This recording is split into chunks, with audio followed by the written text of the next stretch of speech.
Ya, assalamualaikum warahmatullahi wabarakatuh. Jadi, oh iya, perkenalkan dulu. Nama saya Raditya Fadilah.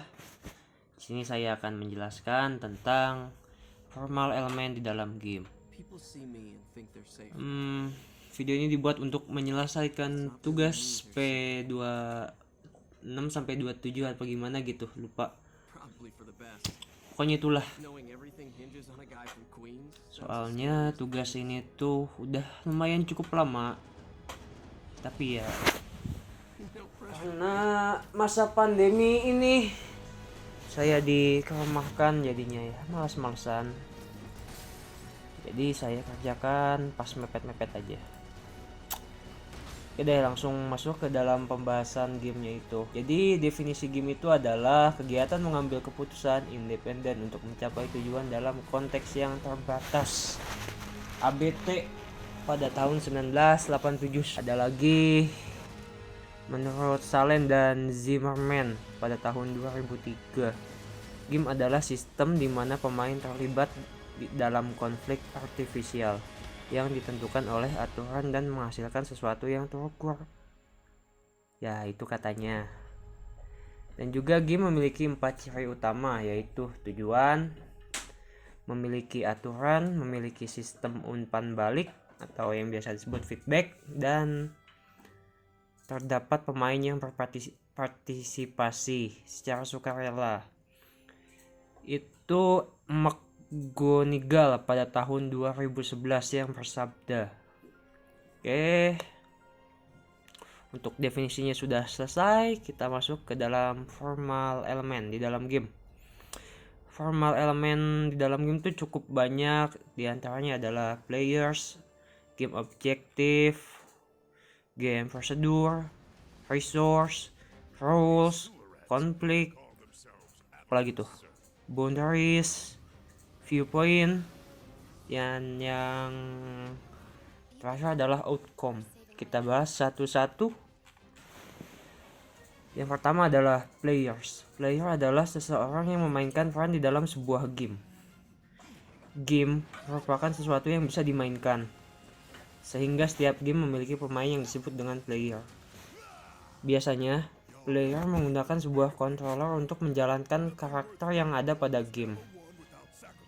Tuh. Yang kedua adalah game objektif. Setiap game memiliki suatu tujuan yang harus dicapai oleh pemain. Dan tujuan ini dapat bersifat eksplisit maupun implisit. Tujuan tersebut biasanya merupakan hal yang wajib ada di dalam setiap game. Karena dengan adanya tujuan, pemain tidak akan kebingungan dengan aksi yang harus dilakukan. Tujuan harus terintegrasi dengan baik ke dalam cerita ataupun premis untuk mendapatkan aspek dramatik yang kuat. Dan untuk game objektifnya itu dibagi-bagi lagi dan cukup banyak. Kita sebut satu-satu aja lah. Yang pertama adalah capture. Player diminta untuk mengcapture objektif atau membunuh musuh ketika menghancurkan properti musuh. Itu biasanya ada di dalam game Paladin ataupun Overwatch. Yang kedua adalah chase. Chase. Game yang tujuannya untuk menangkap musuh. Misalkan kayak Dying Light, Identity V, Dead by Daylight, dan lain-lain lah, banyak. Yang ketiga adalah race. Setiap player harus mencapai finish sebelum player lain. Itu biasanya kalau kita generasi lama itu ada di Need for Speed Most Wanted, itu game favorit saya dulu. Ada juga di Formula One dan lain-lain lah pokoknya. Yang selanjutnya adalah engagement. Player harus menyelaraskan bagian-bagian tertentu ke dalam konfigurasi spasial atau konseptual. Itu tuh contoh gamenya tuh yang kayak misalkan ada 3 diamond sama nanti pecah ataupun gimana gitu. Itu nggak tahu nama gamenya apa, tapi ya itulah. Selanjutnya adalah ada rescue or escape. Player harus mendapatkan beberapa unit item agar bisa bermain atau berlindung. Itu yang saya pahami ada di dalam game Apex Legend. Jadi kan kalau di Apex Legend itu kita tuh pertama kali turun dari pesawat itu kan looting dulu tuh, looting senjata, ammo, health dan lain-lain. Semakin bagus unit yang kita dapatkan, maka kan semakin kuat kita. Yang selanjutnya adalah construction. Player diharuskan membangun sesuatu, merawat, memanage objek di dalam game. Itu kalau zaman waktu saya SMA itu SMP deh. Itu ada di game COC, gak tahu kalau game-game zaman sekarang ya ada di apa gitu. Yang selanjutnya adalah exploration. Player harus mengeksplorasi area yang belum terjamahi. Contoh gamenya adalah Resident Evil. Resident Evil tuh ya gitu. Yang selanjutnya adalah solution. Player harus menyelesaikan masalah. Biasanya ada di dalam game-game puzzle. Kalau game puzzle yang saya mainin itu biasanya adalah Shadowmatic. Salah satunya Shadowmatic lah. Yang keempat, yang selanjutnya adalah outwit. Player harus menggunakan pengetahuan untuk mengecoh musuh. Misalkan Dota tuh menurut saya sih ada outwitnya ya. Karena kita juga sebagai player itu mencoba mengecoh musuh dengan strategi yang dibuat oleh tim kita. Yang selanjutnya adalah game procedure. Prosedur adalah metode permainan dan aksi-aksi pemain yang dapat dilakukan untuk mencapai tujuan. Kadang disebut dengan aksi. Aksi juga dibagi menjadi 4 bagian. Yang pertama adalah starting action. Bagaimana memulai permainan. Di fase ini, player akan mencari tahu bagaimana caranya memulai permainan. Yang selanjutnya adalah progression of action. Prosedur lanjutan setelah melakukan aksi awal. Yang selanjutnya adalah special action, kondisi yang tersedia untuk elemen lain atau game state. Yang selanjutnya adalah resolving action, yaitu adalah mengakhiri gameplay. Untuk formal elemen yang selanjutnya adalah resource. Resource adalah objek-objek di dalam game yang dapat membantu pemain mencapai tujuan.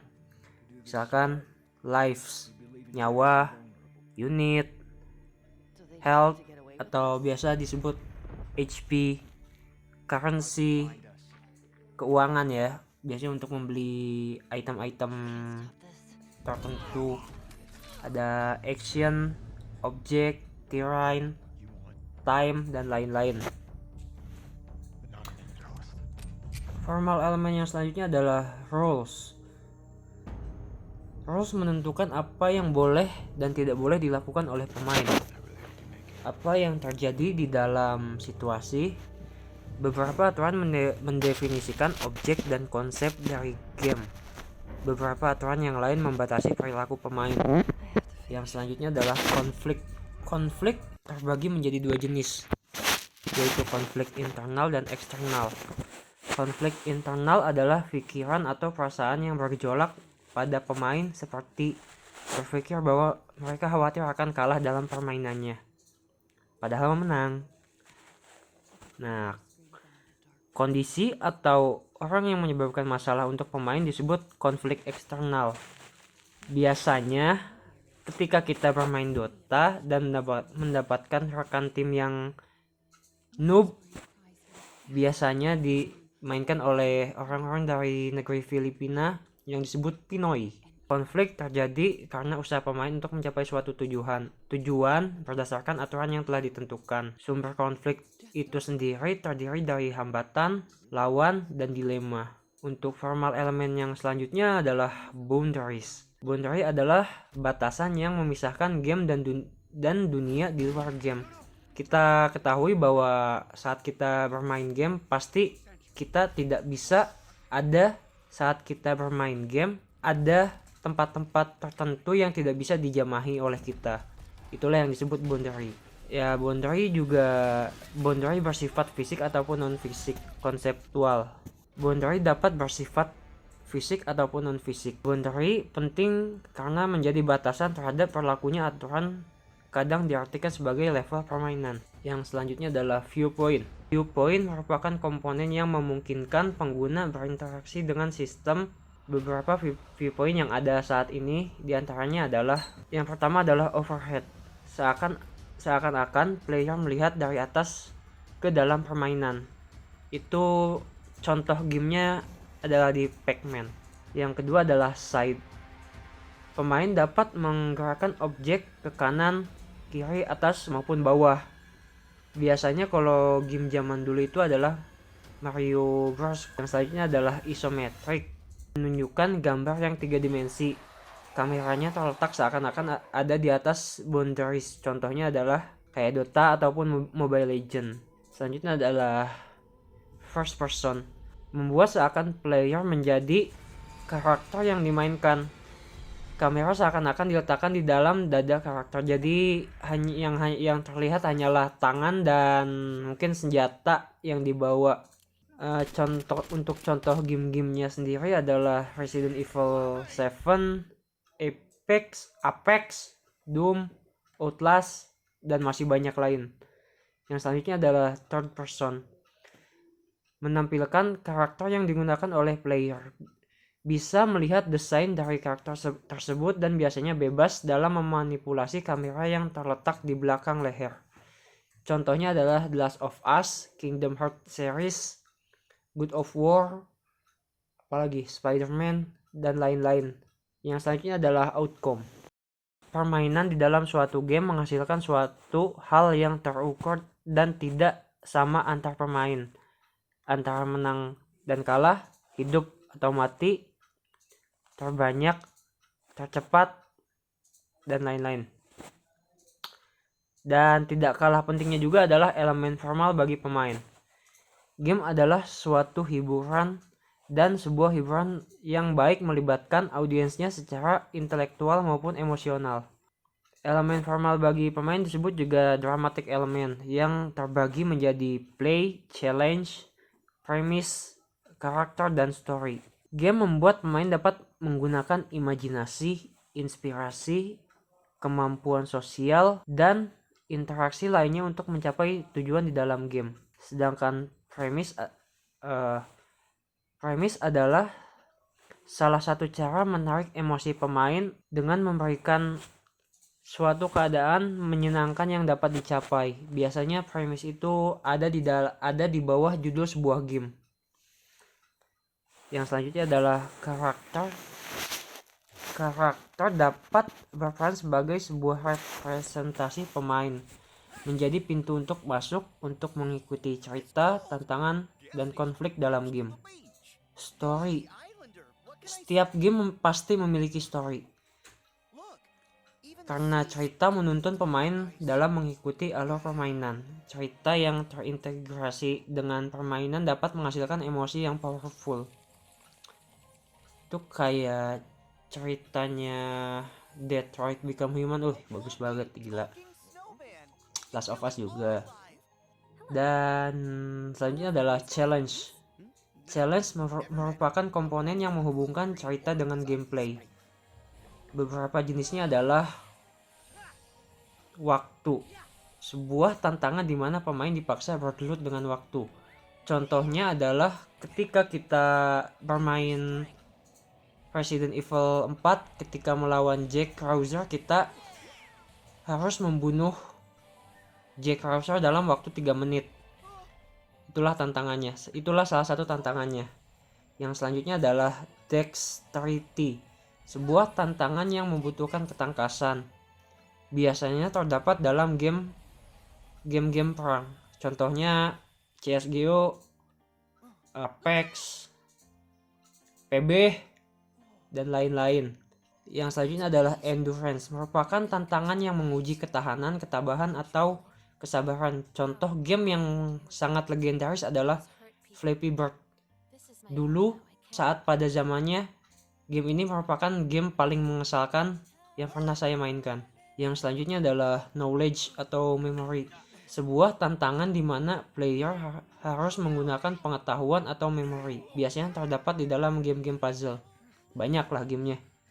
Yang selanjutnya adalah logic, sebuah tantangan di mana player harus menggunakan logika untuk bermain game. Ya penjelasannya gak tau lah, tanya ke Padian aja. Selanjutnya adalah logic, sebuah tantangan di mana seorang player harus menggunakan logika untuk bermain game. Yang terakhir adalah resource control. Resource control adalah sebuah tantangan di mana player harus bisa memanfaatkan sumber daya sebaik mungkin. Dan selesai.